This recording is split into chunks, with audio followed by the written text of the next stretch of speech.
Hello and welcome to this video for Chapter 5 of Basic Sentential Logic, Informal Fallacies, and Cognitive Biases. In this video I'll be talking about material from section 5.5 of the text, and in particular the fallacy of alternate description. By the way, this fallacy, alternate description, is one that, as far as I can tell, I'm the first person to diagnose. I've looked at a lot of critical reasoning texts and websites and lectures and things like that, and I don't think anyone has really gotten at this exact fallacy. There's a few things that are close, but they're not exactly right. But once you see it, it happens all the time. It's ubiquitous. So here's a quick definition. Fallacy is committed when the arguer responds to an opponent's argument by providing an alternate description of an object or event and implying that under the new description, the opponent's argument is flawed.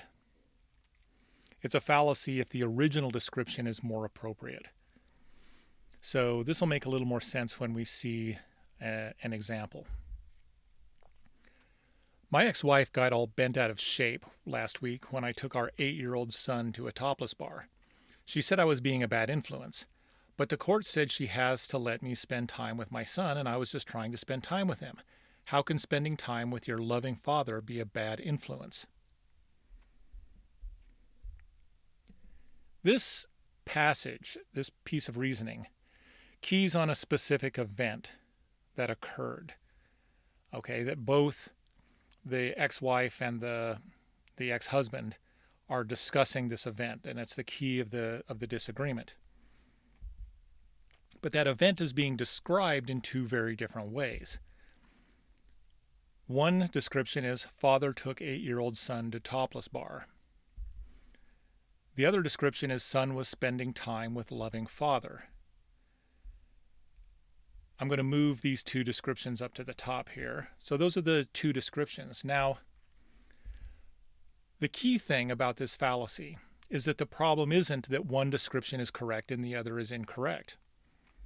Is it correct that, let's suppose, the father took 8-year-old son to topless bar? That might be correct. Was the son spending time with a loving father? That might also be correct. Okay, so the problem is not that the ex-husband is misdescribing anything, or that he's using a false premise somehow, or that he's disagreeing with the wife about the premises. It's the same event, and they're both giving a correct description. So the problem isn't that one description is accurate and another inaccurate, or one's correct, the other's incorrect, or one's true and one's false. They might both be true.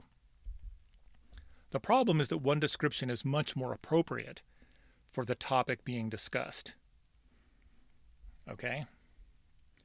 Now, the key thing to understand here is that any object, event, or person can be described correctly or incorrectly, but can also be described correctly in an infinite number of different ways and incorrectly in an infinite number of different ways. So, just to start off with correct versus incorrect, okay, here's two descriptions. My dog is brown. My dog is vegetarian. The first one is correct. That brown correctly describes my dog. Vegetarian does not correctly describe my dog. So it is possible to incorrectly describe things. Okay. On the other hand, it's also possible, even just staying within the realm of correct descriptions, to offer different descriptions. So my dog is brown. It's correct. My dog is fast. That's also correct. My dog is on earth. That's correct. My dog eats grass. That's correct. My dog eats chicken. That's correct. Okay. You could also do the same thing with incorrect descriptions. There's an infinite number of different incorrect descriptions. Okay. And the alternate description fallacy hinges on this fact that it's possible to correctly describe any given object, event, or whatever in different ways while still being correct. Okay, another example. My client is not a drug dealer. He's simply trying to provide for his family. How can the court put someone in jail for trying to provide for his family? Well, again, we have two descriptions of the person or what they're doing. Dealing drugs, providing for his family. Now, again, these might both be true. It could be that this is the particular way in which this individual makes money to buy food for his family and clothing and rent and all that sort of stuff. So the issue is not that one is correct and the other is incorrect. The question is, what's the more appropriate description for this current discussion or the current topic or the current issue? Now, if we assume that it's a legal trial, and I tried to make that clear in the example by talking about my client, court, putting someone in jail, I try to make it clear that this is a legal context where maybe someone's on trial for whether or not they're dealing drugs. Given that, whether they're being a drug dealer is the appropriate description, not whether they're providing for their family. Okay. Now, there might be some cases where you don't know enough to tell which description is the more appropriate one. So, and that's okay. Sometimes you might know that it could be an alternate description fallacy, but you don't know which party is committing it. You might do some extra research to figure out what is going on. So, for instance, as for the accusations that the administration has been harassing student-run organizations, they are groundless. We have been actively enforcing the standards that the student government itself established for the operation of these organizations. For example, we shut down Classical Notes because they were forcing their employees to work through finals week. So here we have two descriptions of an event. So the event here, from context, it's not explicitly described, but is that there's a university administration that has been intervening in some ways on some student organizations.